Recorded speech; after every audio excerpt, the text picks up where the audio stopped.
किशोरी मधुर मनोहर सुंदर जोड़ी दशरथ नंदन भरत किशोरी श्री राम जय राम जय राम श्री राम जय जय राम श्री राम जय राम जय श्री राम जय राम जय जय राम। भक्तवत्सल भगवान की बाली ने भगवान से यही निवेदन किया है कि प्रभु आपने मुझे मेरे कर्मों का दंड तो दिया, लेकिन मैं आपसे यही प्रार्थना करता हूं कि यह मेरा पुत्र है जिसका नाम है अंगद। आप इस अंगद को मेरे जाने के बाद युवराज पद पर अभिषिक्त आदि कर दें, इसकी सुरक्षा करें या सुग्रीव इसका वध न करे। तत्पश्चात भगवान ने उनके और दैहिक क्रिया जिसको श्राद्ध कहते हैं, इस श्राद्ध को करवाया और सुग्रीव का राज्याभिषेक कराया। सुग्रीव के राज्याभिषेक के पश्चात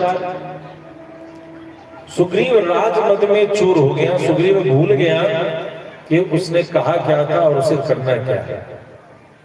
परिणाम स्वरूप सुग्रीव जो है अपने राजमद में परिपूर्ण है।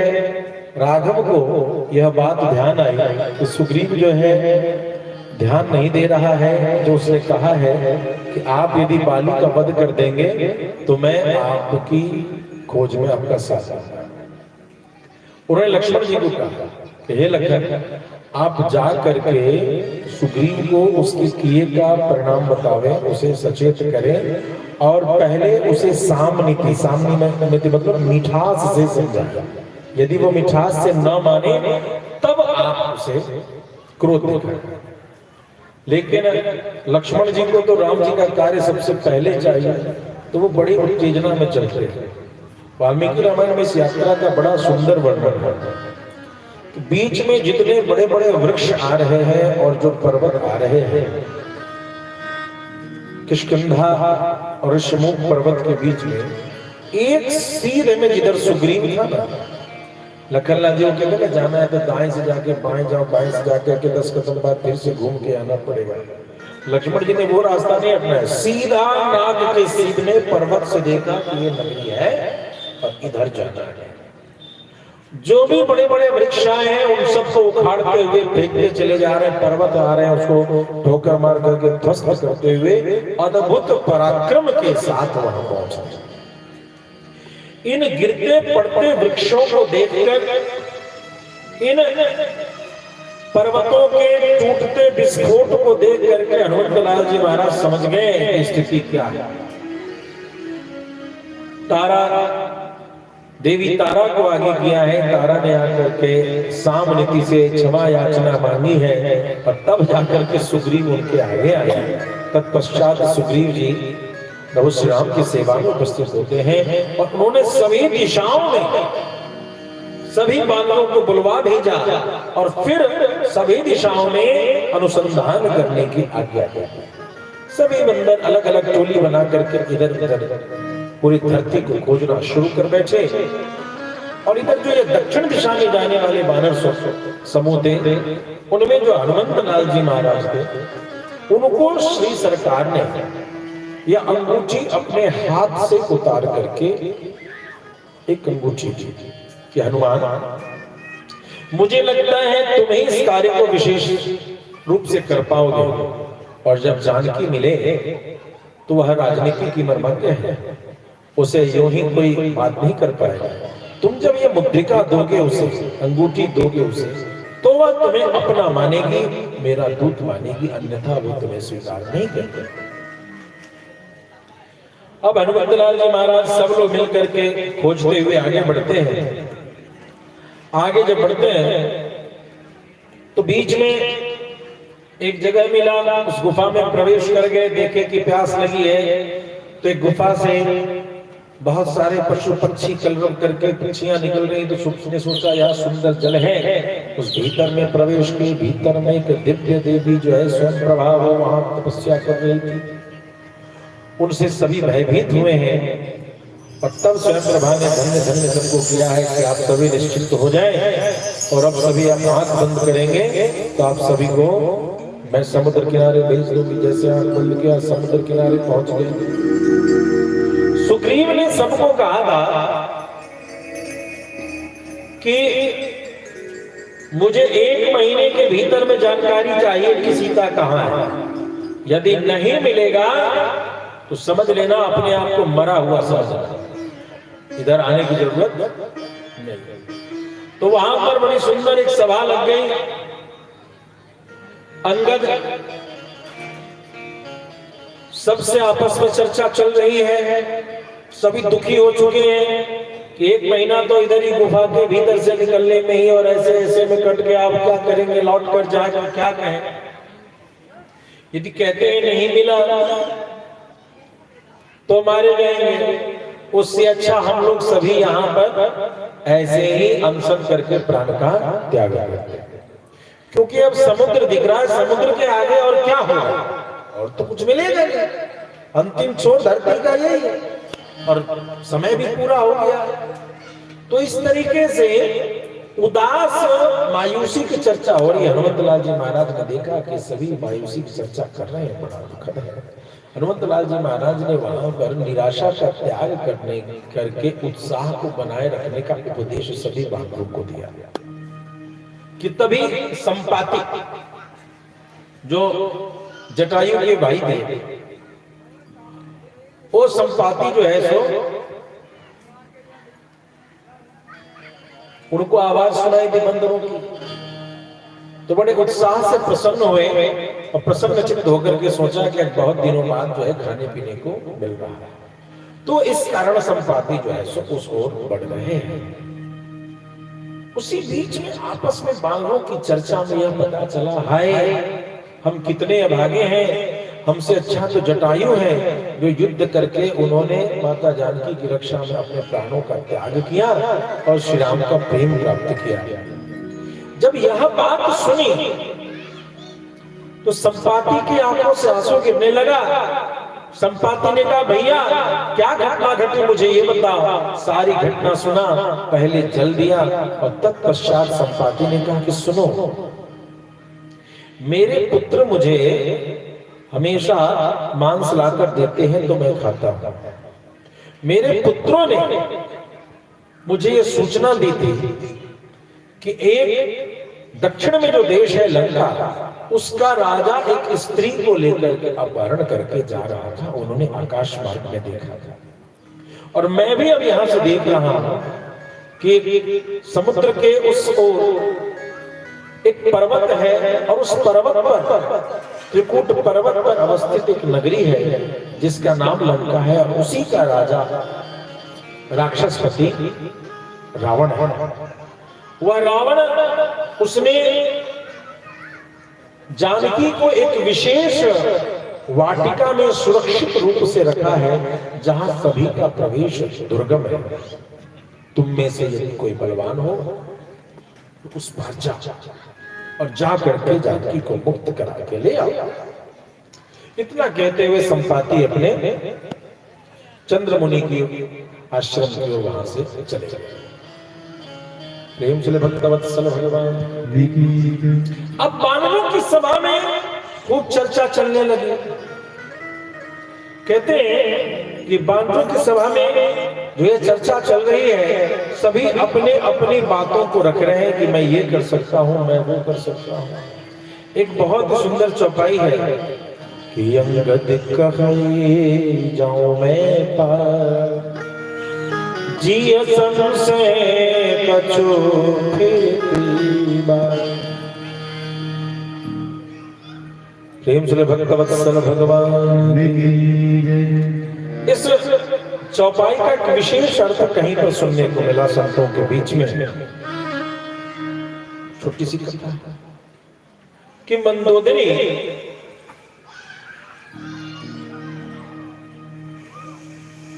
जिन संत के द्वारा पालित थी, वैसा कहते हैं कि एक मेढक था जो कूद करके गर्म दूध या खीर में गिर गया, वो मर गया। तो उसको वरदान देकर के जीवित करके पुनः उन्होंने कन्या रूप में पाला हुआ बन गए मंदोदरी। तो आने जाने वाले ऋषियों के वस्त्र आदि को धोने आदि का काम वो करते थे। इन्हीं बीच में उनको एक गर्भ स्थापित हो गया और उस गर्भ के स्थापित होने पर मुनि को चिंता हुई, कह रहे अब इसका विवाह कर देना चाहिए, गर्भ तो चित्र है। तो उस कन्या के लिए योग्य वर खोजते खोजते उन्होंने जिस योग्य वर को तलाशा वो रावण निकला। रावण से मंदोदरी का विवाह किया। रावण से मंदोदरी का विवाह होने के पश्चात मंदोदरी ने सोचा कि इस गर्भ को लेकर के भी मैं जाती हूँ तो ये रावण मुझे मार देगा।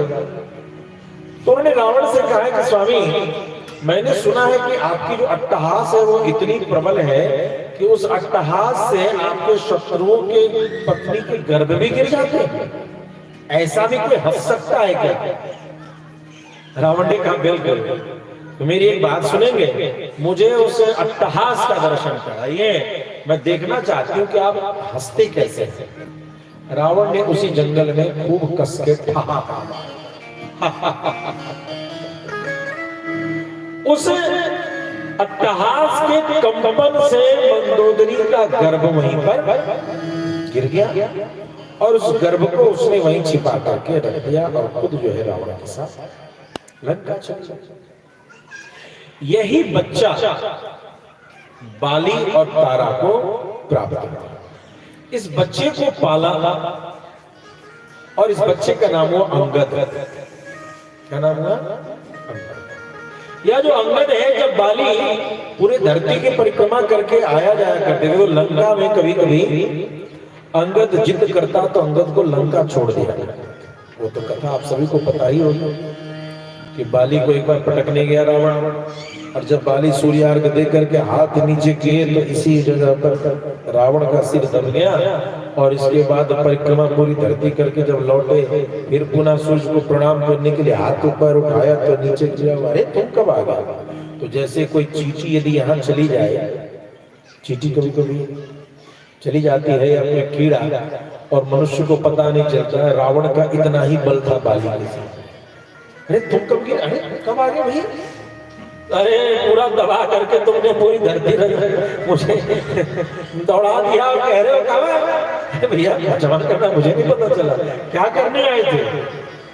मतलब जो करने आए थे उसको छोड़ो, हम तो मित्र बन जाते हैं। जी ठीक है, मित्रता इस प्रकार से स्थापित किया।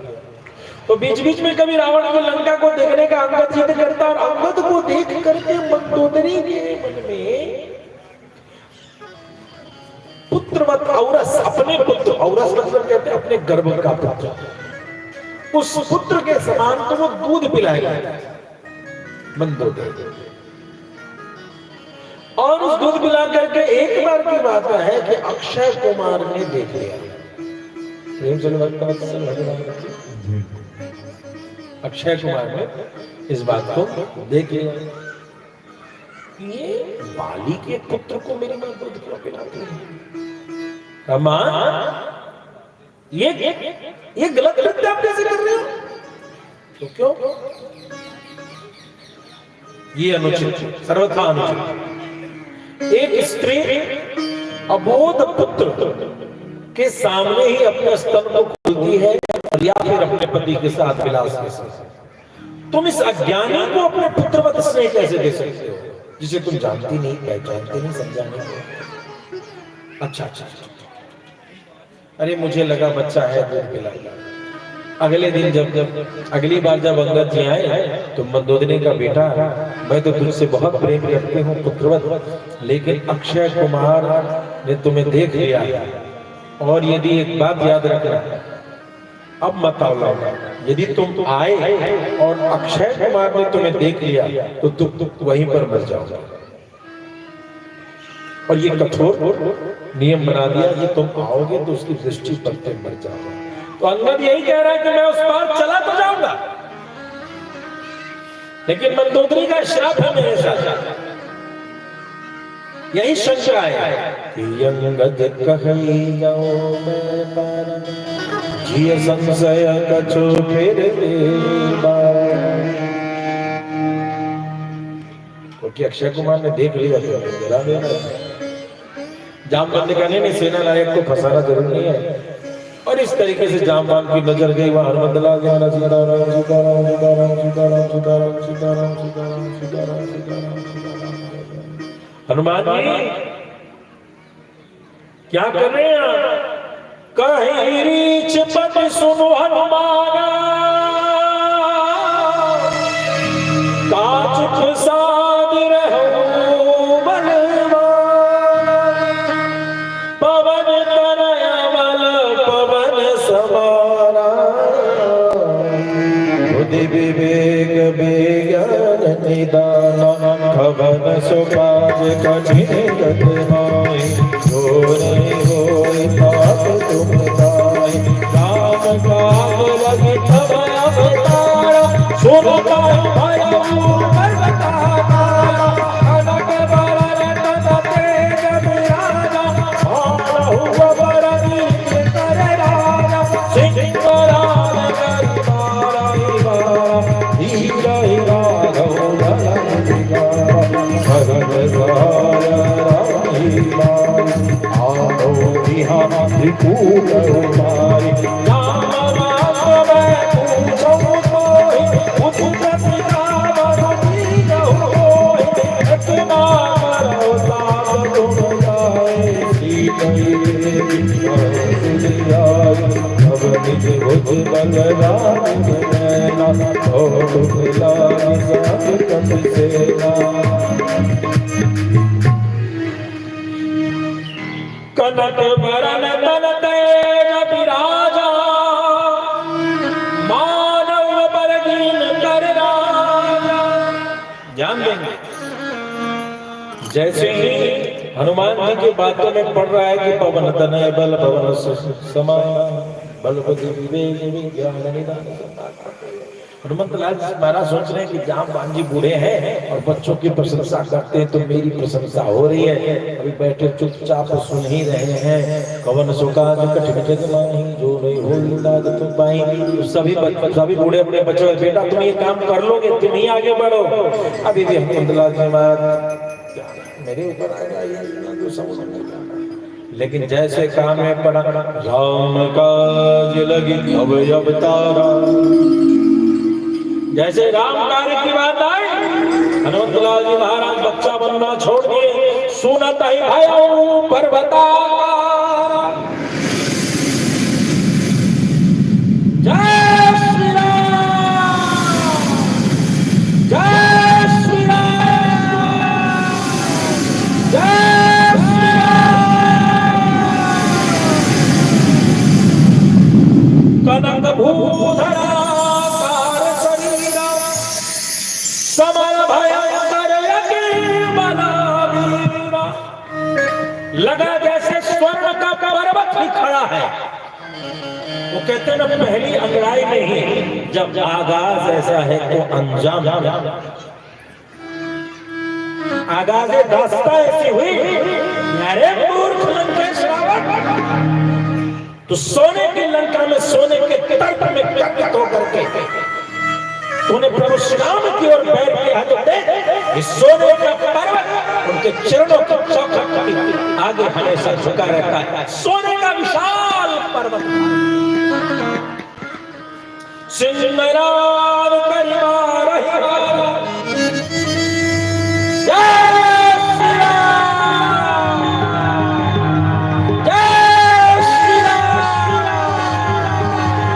ही गर्जना में ऐसी प्रकंपन थी कि सारे कवि समूह के हृदय में उत्साह।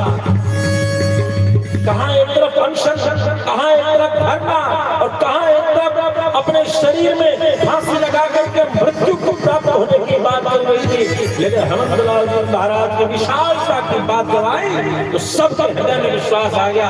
अरे भैया एक से एक बार हम सभी लंका को क्या बताएंगे, तो कह रहे सहित सहाय राम नहीं मार, बहुत रावण को संपूर्ण सेना के साथ मार कर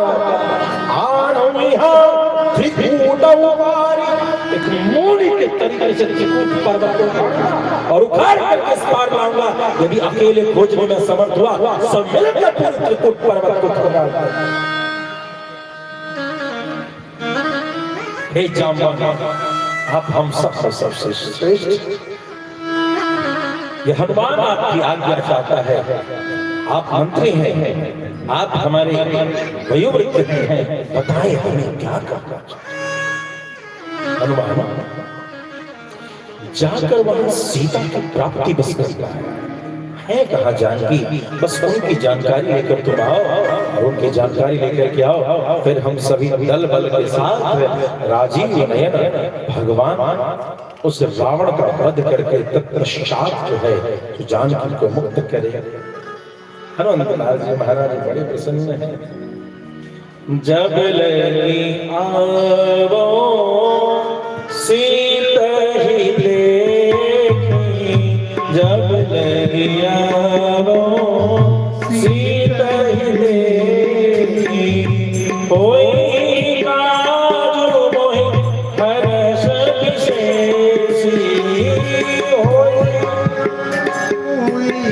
हर्ष विशेषी, यह कही नाई बनी कहो माता, यह कही नाई बनी कहो माता, चलो रशिया धरि रघुनाथा, चलो रशिया धरि रघुनाथा।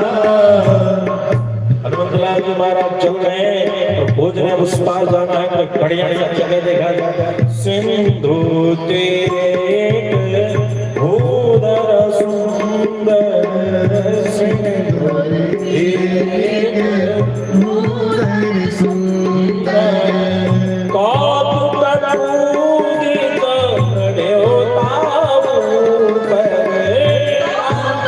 कूद कर चढ़ गए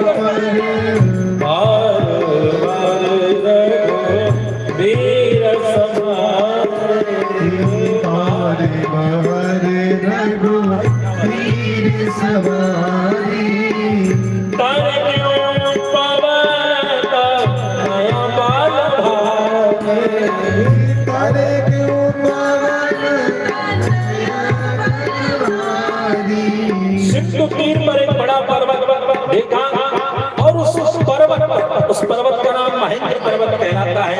उस महेंद्र पर्वत पर श्री हनुमंतलाल जी महाराज अपने कठोर परिचाल के द्वारा कूद करके उसके ऊपर जाते हैं और उस पर्वत पर उन्होंने सबसे निवेदन किया, हे पर्वत में वास करने वाले समस्त तेरी योनि को प्राप्त जीव, मेरी घोषणा को ध्यान से सुनो।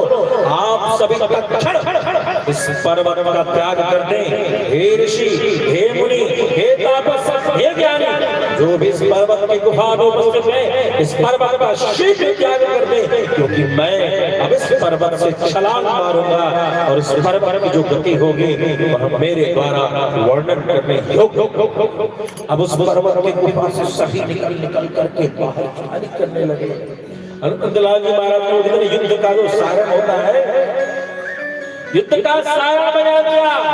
और भैया ये जय श्री राम जो है, माला झोली में तो श्री राम जय राम चलता ही है, लेकिन जब केसरिया चोला पहन करके जब हमारे युवक बाहर निकलते हैं और जब जय श्री राम की गर्जना करते हैं, तो आज भी जय श्री राम की गर्जना से कई राक्षसों के हृदय थर-थर कांपते हैं। एक बार सभी लोग हनुमंतलाल जी महाराज की लीला में प्रवेश करने से पूर्व बड़ी घोषणा के साथ, खुले दिल के साथ जय श्री राम,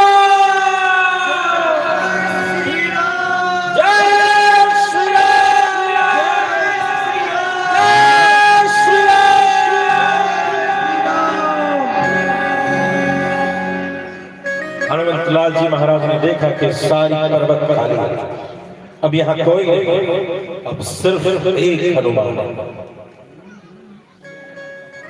भगवान श्री राम ने सरकार को बार बार भी समाज पहले अपने हृदय में बिठाया और उनसे आशीर्वाद लिया और रघुनाथ को अकेले नहीं बैठा था, सिया राम को हृदय में धारण करके प्रणाम।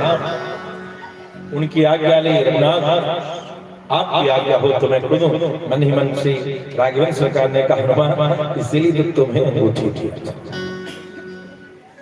जब आज्ञा मिल गई अपने शरीर को सिकोड़ा। बहुत सुंदर वर्णन है वाल्मीकि रामायण में कहते हैं दक्षिण मुखी। ये जो दक्षिण मुखी हनुमान की उपासना है ना, ये कोई दूसरे हनुमान नहीं है। ये दक्षिण मुखी हनुमान की उपासना सर्व सिद्धि प्रद सर्व कल्याण प्रद सर्व विघ्न बाधा निवारक उपासना कहलाती है। उसका कारण ये दक्षिण के हनुमान जी महाराज ने कब देखा, जब उस पर्वत के ऊपर शिखर पर पहुंच गए और सीधा वहां से त्रिकूट पर्वत पर लंका की ओर दृष्टि करके हनुमान जी महाराज ने अपने शरीर को सिकोड़ा और एक ऐसे छलांग लगाए जी मोगे रघो पति करबाना, जी मोगे रघो पति करबाना,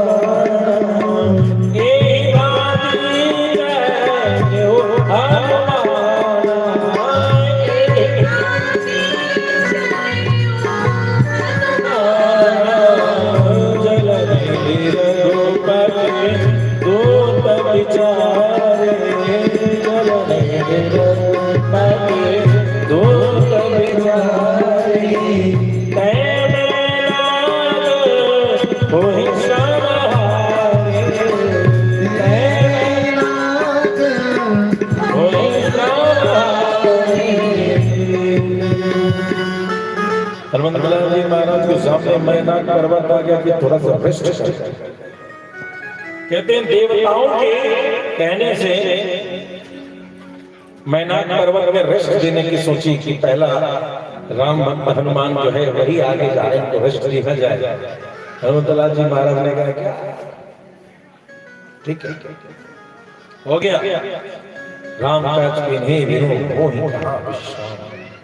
मुझे कहां विश्राम, लेकिन इधर एक नाग माता का ये टायरलेस जॉब, राम की सेवा वही कर सकते हैं जिनके हृदय में थकान के लिए कोई जगह है। जो थकते हैं ना वो कभी राम सेवा नहीं कर सकते, वो धर्म के पथ पर नहीं चल सकते। उन्हें तो न जाने कब भूखे प्यासे कितनी लंबी जीवन जीनी पड़ सकती है, कौन कौन से दिन देखने पड़ते। भक्तवत्सल भगवान की आगे जब बढ़े तो सुरसा मुंह फाड़े खड़ी थी। सुरसा जो है मुंह फाड़े खड़ी है। अब सुरसा हनुमतलाल जी महाराज के स्टेमिना को चेक कर लिया मैनाक ने, उनके बुद्धि कौशलता का चेकिंग करने के लिए सुरसा आई है। सुरसा ने कहा मैं तुझे कहा जाऊंगी। हनुमतलाल जी महाराज ने कहा जो तुम्हें करना होगा मैं ये हाथ जोड़ करके देता हूँ, दोबारा आऊंगा ना मुझे खूब खा जाना, जितना खाना उतना खा लेना, बस मेरे लिए एक काम है करके आ जाऊं, उसके बाद में पक्का आऊंगा, सच कहता हूँ। ना तुझे अभी खाऊंगा। अभी खाओगी नहीं मानोगी, ठीक है खा लो। सुरसा ने मुंह फैलाया, जस जस सुरसा बदन बढ़ावा तासु जून कपि रूप दिखाया। सत जो जन दे आनन की दिल गुरु पवन सुत। जितना बड़ा मुंह उतने बड़े ध्यान देंगे। 100 योजन समुद्र से दूरी है। ये सभी लीला हो रही है हमारे तुम्हारे गाने के लिए। न हनुमान जी को उड़ने की जरूरत है, न राम जी को देखने की जरूरत है। एक हनुमान और एक राम मिल जाए तो सारी धरती में क्या से क्या हो जाएगा। 100 योजन की दूरी है, 100 योजन का मुंह फाड़ दिया गया है।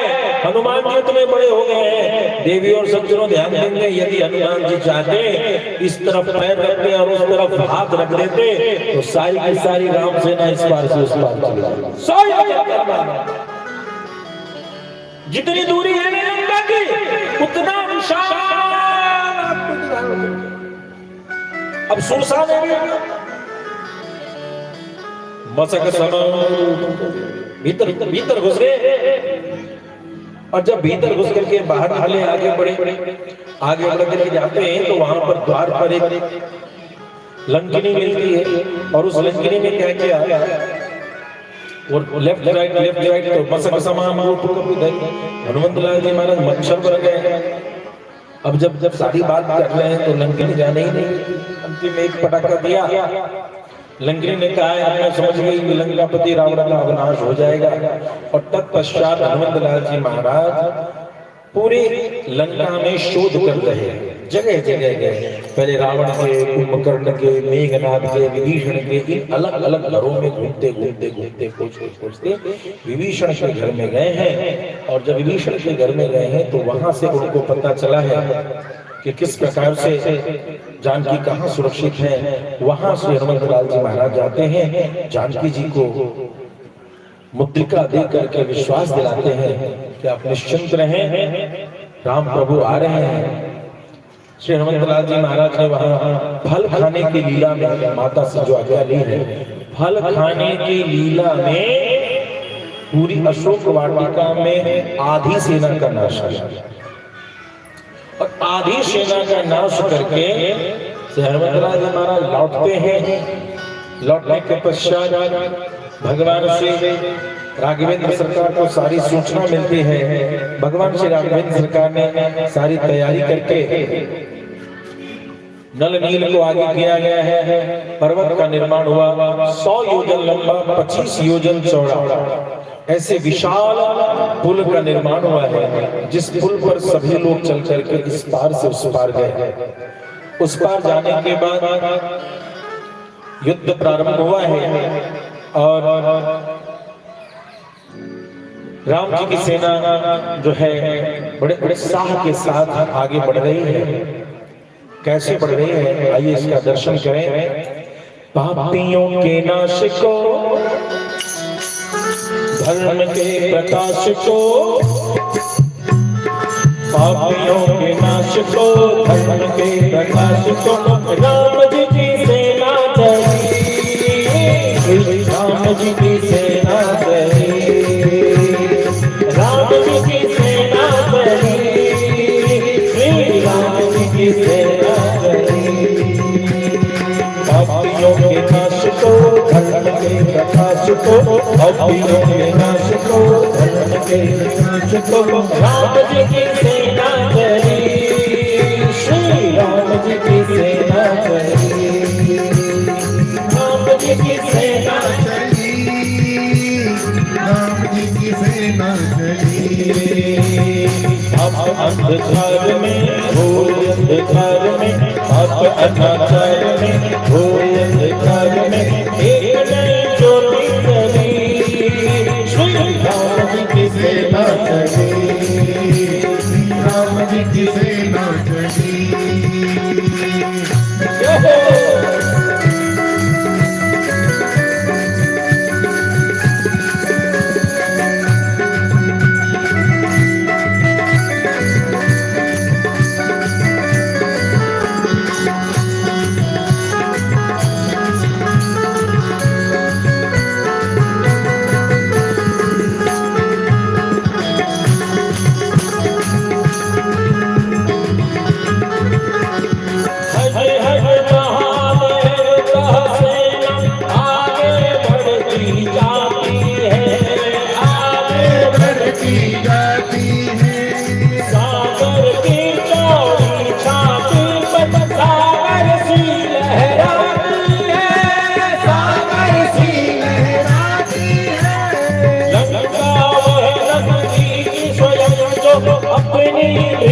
बुलाती है, अपनी भीख बुलाती है, बलराजा के दुश्मन को दंड प्रजा भी पाती है, दंड प्रजा भी पाती है। जय श्री राम, जय श्री राम। हाथ में जो कष्ट हो, हाथ में जो पहले कष्ट हो, आज में जो कष्ट हो, ये पहले कष्ट हो, सीख लिया भाई बहनी, राम जी की सेना चली, राम जी की सेना चली, श्री राम जी की सेना चली।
से, महाप्रयाण से, राम जी के बाण से, राम जी के बाण से, इस महाप्रयाण से, राम जी के बाण से, खलदल में है खलबली, श्री राम जी की सेना चली, राम जी की सेना चली, राम जी की सेना चली।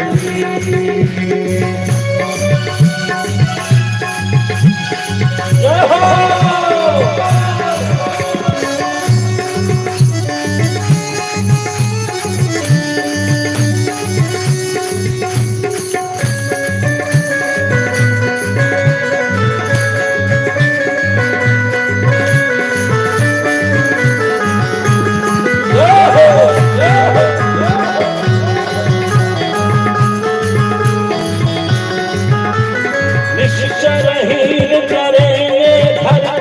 ये प्रण है श्री राम का, ये प्रण है श्री राम का, जब तक काम न पूर्ण होगा, नाम नहीं विश्राम का, नाम नहीं विश्राम का, उसे मिटाने चले जिसका मंत्र वयम रक्षाम का, मंत्र वयम रक्षाम का, निकट आ गया समय राम, रावण के संग्राम का, रावण के संग्राम का, जय श्री राम, जय श्री राम।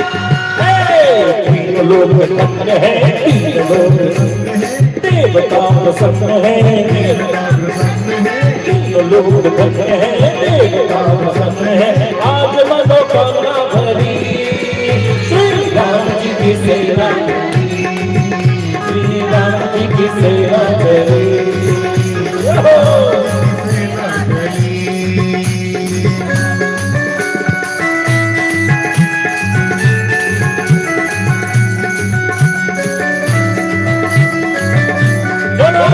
जय श्री राम।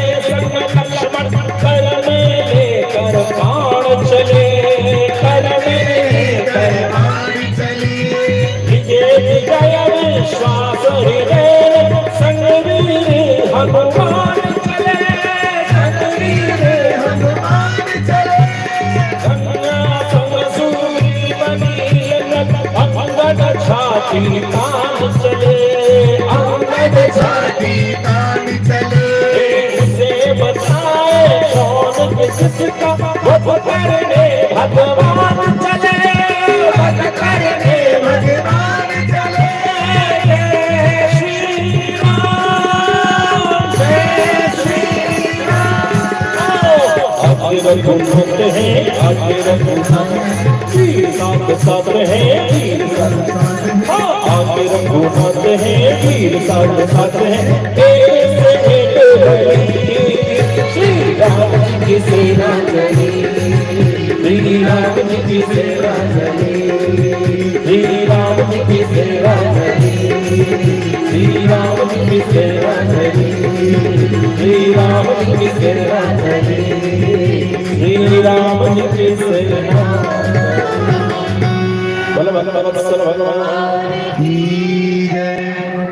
उस पर जाकर के भयानक युद्ध हुआ। रावण ने अपने समेत सभी प्रमुख सेनापतियों को, सेनाओं को सावधान कर दिया। कहते हैं प्रथम दिन के युद्ध में अध्यात्म रामायण में यह वर्णन आता है कि अकेले हनुमान और अंगद ने जो आधी सेना बची थी उसका आधा यानी 25% आर्मी ऑफ रावण को अकेले इन दोनों वीरों ने पहले दिन में ही खेल खत्म कर दिया।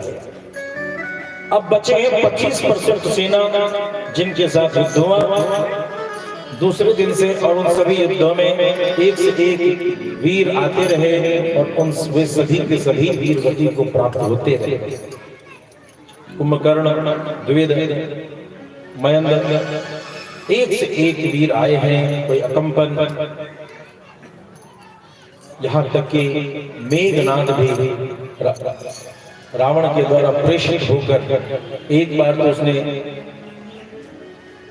लखन भैया को बेहोश कर दिया शक्ति बाण लगाकर, और बेहोश करने के पश्चात वो वहां से ले जाना चाहता है, लेकिन लखन भैया उठते नहीं। तब तक हनुमंत लाल जी महाराज लोग गए और एक पटाखा लगाया और बड़ी आसानी से लखन लाल जी को लेकर के आए, उन्हें संजीवनी बूटी का रसपान कराया है, स्वस्थ कराया है। तत्पश्चात पूरे वेग के साथ प्रभु की आज्ञा को शिरोधार्य करके लखन लाल जी ने मेघनाद का वध किया, कुंभकर्ण का वध हुआ। और इन सब के वध करने के पश्चात एक अलौकिक घटना सुनाऊं कि 10,000 जो सेना थी, 10,000 की संख्या में जो विशेष रूप से रावण के द्वारा प्रशिक्षित जो सेना, वह सेना एक गुफा में सुरक्षित थी। जब यह पता चला और इधर क्या स्थिति बनी कि राम जी के पास समय कम था, क्योंकि अब 14 वर्ष पूर्ण होने वाले हैं। इस बात को रावण भी जानता था। अतः रावण ने क्या किया कि रावण ने व्यवस्था लगाई कि अंतिम समय में कल 10,000 सेना को वह अपना ट्रेंड किया हुआ निकालेगा। इस जानकारी को जब विभीषण ने राघव से कहा तो राघवेंद्र सरकार ने यह देखा कि यदि मैं अभी सिद्ध में लगता हूं तो मेरे दिवस बढ़ जाएंगे और मैं लौट करके वहां नहीं जा पाऊंगा अयोध्या समय पर। और यदि अयोध्या नहीं गया तो वहां भरत चिता लगा करके अपने प्राण की बलि दे देगा, क्योंकि भरत ने कहा है ठीक 14 वर्ष पूर्ण होते आप यदि नहीं लौटोगे तो समझ लेना कि आप भरत को दोबारा अयोध्या में नहीं देख पाओगे, अपने शरीर का त्याग। भरत सत्यनिष्ठ इस बात को जान करके प्रभु श्री राम उलझन में है। हनुमंत लाल जी महाराज पहुंचते हैं, प्रभु यह असम के रामायण में यह प्रसंग आया है कि अंत में ये उलझन प्रभु श्री राम को शत्रुंजय रामायण इसको कहते हैं, असम के रामायण। कई रामायण वहां चर्चा है कि हनुमंत लाल जी महाराज को जब ये पता चला, हनुमंत लाल जी महाराज राघव के पास आए। राघव बड़े चिंतित हैं, कल अयोध्या जाऊं जानकी को छोड़कर, यदि जानकी को लेता हूं तो भरत नहीं, और भरत को लेकर चलता हूं, भरत को देखता हूं तो यहाँ जानकी का त्याग करना पड़ेगा। और इस प्रकार से उलझन में जब पड़े, हनुमंत लाल जी महाराज ने विभीषण से पूछा, भैया विभीषण बताइए तुम्हारे 10,000 रावण का प्रशिक्षित लोग है क्या? तो विभीषण ने उस गुप्त स्थली का चर्चा बताया कि वहां पर उन पर्वतों के बीच में घनघोर वन है और उसमें गुफा है, और गुफा के भीतर में वो प्रशिक्षित सैनिक हैं जो रावण के द्वारा प्रशिक्षित हैं। हनुमंत लाल जी महाराज रात में ही वहां जाते हैं, उस गुफा का द्वार ऊपर से, यानी वो नीचे अंडरग्राउंड ऊपर से खुलवाते हैं, और हनुमान जी भीतर नहीं गए। इसी को हनुमान जी का लांगुलास्त्र कहते हैं। लांगुलास्त्र हनुमान जी का कहीं आपने सुना होगा। हनुमान जी ने अपने लांगुल यानी अपनी पूंछ को अस्त्र बनाया है, और उस गुफा के चार दीवारी को टच करते हुए पूरे पूंछ को घुमाया है, घुमा करके उन 10,000 को उसमें बांधा है, बांध करके बाहर निकाला है, और पूंछ को घुमा करके ऐसा फेंका है कि धरती के गुरुत्वाकर्षण से अलग होकर के वो तब से वो 10,000 राक्षस जो मैदान से बाहर कर दिया। बोल श्री संत बलवंत लाल जी महाराज की। और अगले दिन राम रावण का अद्भुत संग्राम होता है। प्रभु श्री राम ने रावण को खिलाते खिलाते अंत में 631 वो जो 31वां बाण था वह भगवती शक्ति का ही स्वरूप था। उनका ध्यान करते हुए भगवान ने वो 31वां बाण विभीषण ने जो बताया उसके नाभि में अमृत है वहां प्रहार किया है। तत्पश्चात रावण का वध करके भगवान ने जानकी जी को लंका से मुक्त किया, और वो जानकी जी सभी के सामने लीला करते हुए जानकी जी अग्नि में प्रविष्ट होती हैं, और अग्नि से पुनः जो वास्तविक जो राम की रामा थी वो बाहर निकलती हैं, और उनको लेकर के प्रभु श्री राम पुष्पक पुराण से होते हुए अयोध्या आते हैं। अयोध्या में आते हैं धूमधाम से। अयोध्या में की ओर पुष्पक पुराण चलता है, तो भरद्वाज मुनि आदि सबका दर्शन करते हुए पुनः लौटते हैं। जब भरद्वाज मुनि के यहाँ रुके हैं तो वहां हनुमत लाल जी महाराज से उन्हें कहा है कि जाकर के देखो, यदि भरत राजगद्दी पर मेरे 14 वर्ष पूर्ण होते पर यदि नहीं पहुंच पाया हो, और यदि भरत ने किसी कारण से यदि इस संसार का त्याग कर दिया हो, तो मैं भरत से हीन अयोध्या में प्रवेश नहीं करूंगा। इसलिए देख करके आओ, यदि भरत राज्य भोगना चाहे तो भी अच्छा, और यदि भरत ने प्राण का त्याग कर दिया हो तो भी मैं अयोध्या नहीं जाऊंगा। और इस प्रकार से हनुमत लाल जी महाराज का जब दर्शन भरत जी को हुआ है, भरत भैया तो धन्य धन्य, और पूरी नगरी को सजवाया है। प्रभु श्री राम लौटे हैं और लौट करके वहां पर सभी उचित विधि से, वैदिक विधि से उनका राम राज्याभिषेक किया गया है। तब से प्रभु श्री राम राजा बन करके और माता जानकी रानी बन करके इस संसार को आनंदित देते रहते हैं। लव कुश ने कहा कि राम दरबार में कि यह कथा जो कोई भी सुनता है उसके जीवन में सदैव धर्म अर्थ काम मोक्ष की प्राप्ति होते रहती है। आइए राम राज्याभिषेक के उस सुंदर अवसर का हम सभी दर्शन करें। चाहो तिस बरसे राम रसा, छायो हर्ष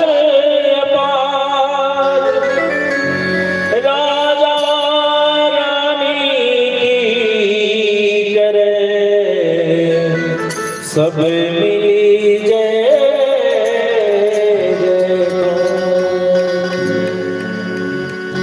कि ऐसे राम तरस रस बरसे। आप लोग सच में चाहते हैं ना कि राम कथा होते रहे हमेशा, हैं?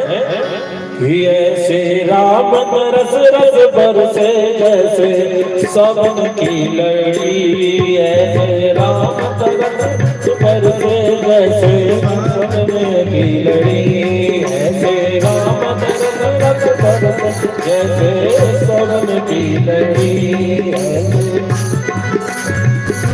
जैसी सावन की लड़ी, सावन की लड़ी रे प्यासे प्राणों पे पड़ी, सावन की लड़ी रे प्यासे प्राणों पे पड़ी। सीताराम बोलिए, सीताराम बोलिए। अरे भैया भगवान का राज्याभिषेक हो रहा है, सब लोग खड़े होकर के झूमते हुए अयोध्यावासी मिथिलावासी बन गए।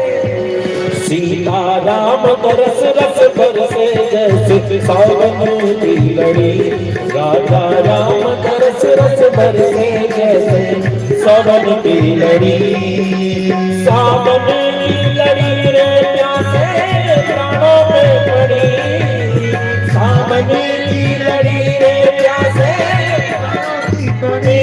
सीताराम तरस रस बरसे जैसे सावन की लड़ी, राजा राम तरस रस बरसे जैसे सावन की लड़ी। जय हो।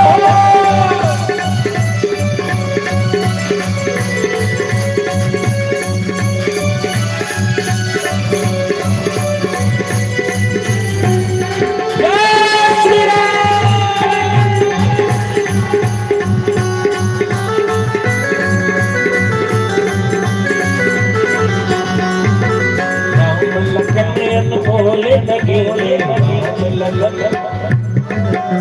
राम लगन बोले लगी, राम लगन बोले लगी, अवधय कोठी में जड़ दीनी, अवधय कोठी में जड़ दीनी, राम लगन बोले लगी, अवधय कोठी में जड़ दीनी। सीता सोए जैसे मोती की कड़ी, सीता सोए जैसे मोती की लड़ी, सीताराम तरस रस बरसे जैसे सावन की लड़ी, राजा राम तरस रस बरसे जैसे सावन की लड़ी।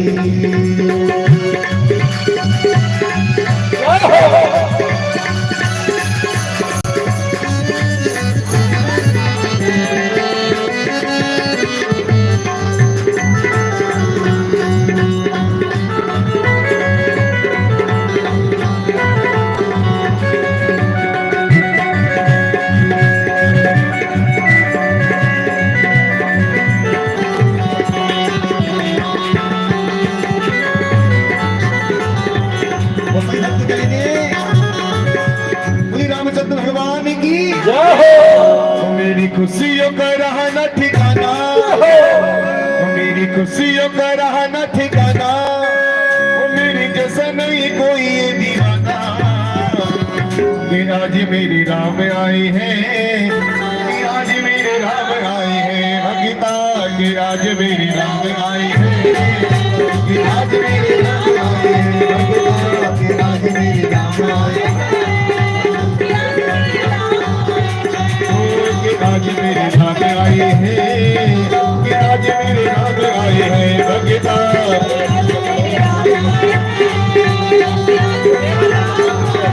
खुशियों का रहा